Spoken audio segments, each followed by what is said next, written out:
5 ரூபா காயின் போடுறோம்.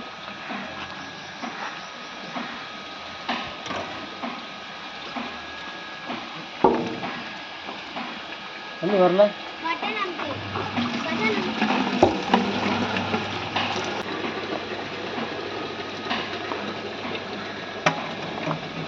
தண்ணி வருது 5 ரூபா காயினை போட்ட உடனே. ஆமாம், இங்கெல்லாம் காசு போட்டு தான் தண்ணி வரும். அடா இது வந்து any time water. Any time water. 5 ரூபா காயின் போட்டால் வந்துக்கிட்டே இருக்கும். எனி டைம் மணி ஏடிஎம் இருக்குல்ல, ஆமாம், அதே மாதிரி இது ATW எனி டைம் வாட்டர். தண்ணி வந்துட்டே இருக்கும். இது எப்படி கரெக்டாக ரம்பி ஊற்றிடும்.